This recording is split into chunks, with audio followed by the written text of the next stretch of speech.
E aí, pessoal, tudo bem? Bom, no vídeo de hoje a gente vai falar uma notícia que saiu recentemente, bastante interessante. Fungos dentro das células tumorais, um novo marcador, né? Na verdade é uma dúvida. Então, é um artigo que saiu recentemente que encontrou fungo dentro das células tumorais. Bom, mas antes de mais nada, antes de explicar para vocês esse artigo, queria que vocês se inscrevessem no canal. Então, clique no botão inscrever-se, ative as notificações clicando no sininho, que aí sempre que tiver um vídeo novo, vocês vão receber notificação desse vídeo novo.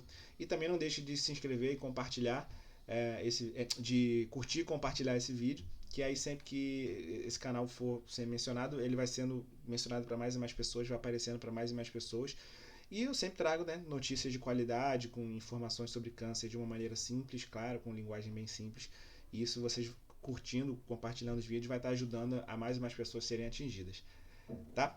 Bom, fungos dentro das células tumorais, um novo marcador. Então, células cancerosas contêm diversas espécies de fungos, que variam de acordo com o tipo do tumor, segundo achados de um estudo de grande porte, que avaliou amostras de 35 tipos de câncer. A gente sabe que o nosso organismo ele tem contato com bactérias, com vírus, com fungos e moram dentro da gente bactérias, vírus e fungos, né? Principalmente as bactérias no nosso intestino, na nossa boca, na nossa pele, no nosso pulmão e também em outros órgãos. Só que, assim, sabia-se, né, que... Mas não sabia-se tão com tanta certeza, mas sabia-se que os bactérias e vírus e fungos poderiam estar presentes também dentro dos tumores. E foi feito esse estudo aqui, né? Eles caracterizaram o microbioma, que é o nome que a gente dá ao perfil ali dos micro-organismos vivos que vivem no câncer. Então, caracterizaram o microbioma do câncer a partir de 17.400 amostras do tecido, do sangue, do plasma. Tecido é a biópsia, né? E sangue e plasma é o sangue. De 4 cortes internacionais, de 4 grupos internacionais de vários países, revelando informações sobre a distribuição de fungos e sua associação dos fungos com as células da imunidade e o potencial valor prognóstico desse microorganismo. O que é valor prognóstico?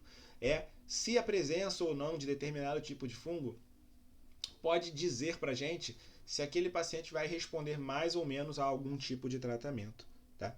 Então, aqui a pesquisadora, né, relataram que os fungos foram detectados em todos os tipos de câncer estudados. Em todo tipo de câncer tinha fungo dentro do tumor. Né? Não é no corpo, mas no tumor. E muitas vezes foram encontrados até mesmo dentro das células do tumor, né? Dentro da massa ali do tumor, em volta, ou até mesmo dentro do tumor, mesmo da célula tumoral. Os autores também identificaram vários tipos ecológicos de interação entre os fungos e as bactérias entre os tumores. Né? Então, além dos fungos e das bactérias interagirem com o próprio corpo, os fungos e as bactérias interagiam entre eles também.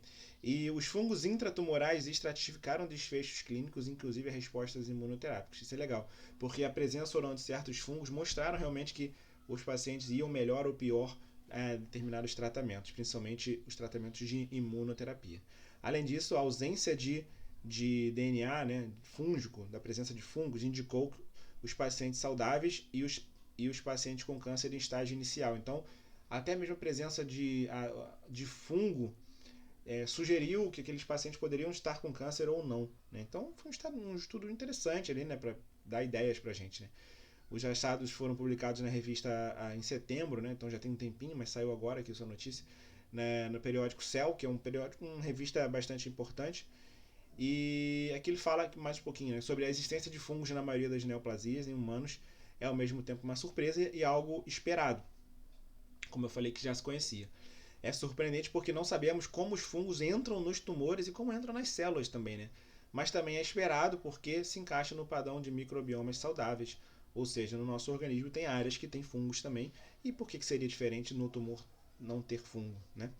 Então, aqui ele fala que os achados estudos sugerem que, mesmo em tumores de estágios iniciais, há possibilidade de gerar prognósticos, né, de prever o futuro e diagnósticos a partir da análise dos microbiomas teciduais e plasmáticos, ou seja, do sangue, não só do tumor, mas do sangue também. E a compreensão sobre a interação entre as células tumorais e as bactérias presentes em tumores, aos quais demonstram afetar o crescimento do câncer, metástase e resposta às terapias. Então, às vezes, o que a gente às vezes chuta diz que é o acaso, às vezes pode ter alguma influência ali de bactérias e de fungos. Tá? E vale ressaltar aqui que o estudo revelou diversas correlações entre a presença de determinados fungos e tumores e situações relacionadas ao tratamento. Por exemplo, entre os pacientes com câncer de mama, cujos tumores tinham Malassezia globosa.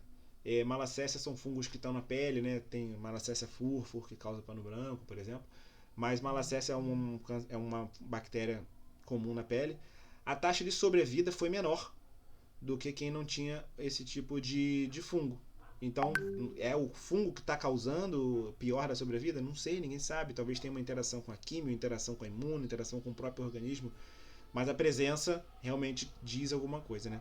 Além disso, determinados fungos foram mais comuns em tumores de mama em pacientes mais velhos do que mais jovens. E alguns fungos também foram mais comuns em tumores de pulmão de fumantes versus não fumantes, e também em melanomas que responderam à imunoterapia versus que não responderam ao tratamento. Então, será que, por exemplo, paciente com melanoma que vai fazer imunoterapia, você valeria a pena dar imunoterapia, dar o fungo para ele? Será que vai influenciar alguma coisa? Isso não sabe, a gente não sabe, né? Então a gente não tem a resposta de tudo. Mas esses estudos eles são interessantes porque eles geram hipóteses para a gente testar, né? E aí precisam ser feitos novos estudos para testar. Né? Os achados sugerem que a atividade fúngica do fungo seja um marcador novo de câncer. Né? Então, talvez, por exemplo, se você for fazer uma imunoterapia antes, você deveria testar se a pessoa tem aqueles tipos específicos de fungo. Ninguém sabe, né? Mas é interessante. Relações singulares observadas entre fungos e bactérias, por exemplo. Tumores que contêm o fungo Aspergillus tendem a abrigar determinadas bactérias, enquanto tumores que contêm Malassezia tendem a abrigar outras bactérias. E isso pode ter alguma relação também com o tumor e com a resposta ao tratamento, e talvez com a imunidade também. Então aqui ele repete um pouquinho o que a gente já falou.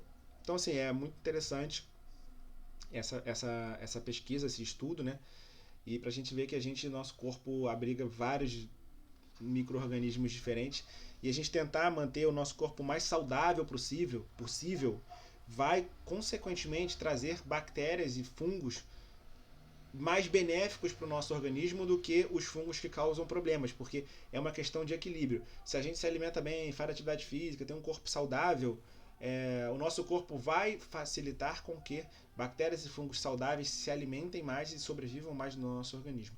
Agora, se a gente se alimenta mal, não pratica atividade física, toda essa interação hormonal e alimentar, elas vão causar desequilíbrios no nosso organismo que vão alimentar e favorecer o crescimento das bactérias e dos fungos ruins, ao invés dos bons. E aí esses bactérias e fungos ruins podem facilitar com que o nosso corpo, se você estiver desenvolvendo um câncer, ele pode facilitar com que o câncer se desenvolva de alguma forma, talvez interagindo com a imunidade, né? Isso a gente não sabe. Então a gente trazer mais saúde para o nosso corpo vai ser importante para trazer bactérias e fungos bons também para o nosso corpo. Tá? Bom, o que vocês acharam desse vídeo aí? Vocês sabiam dessa notícia, né? Vocês sabiam que existem fungos dentro do nosso corpo normais, que são normais de ter, né? E sabiam que esses fungos podem interagir com o nosso organismo de forma a melhorar o nosso tratamento? E aí a gente vai começar agora a usar fungos também no tratamento? Ou só tentar melhorar o nosso organismo para ver se a gente tem um fungo bom ou um fungo ruim, né? Então, coloque aí nos seus comentários. Eu acho que é o que a gente vai acabar fazendo, testando os fungos, mas assim, no futuro bem distante, testando o tipo de fungos e bactérias que a gente tem para saber se a gente tem um corpo saudável ou não, e aí tentar modificar com hábitos, com estilo de vida e hábitos, para modificar esses perfis de bactérias e fungos e testar depois, e aí a gente saber se a gente melhorou o nosso organismo ou não, além de outros indicadores também, né? Então é isso, gente. Espero que vocês tenham gostado. Coloque aí nos seus comentários abaixo para ajudar o vídeo a crescer, e a gente se vê nos próximos vídeos.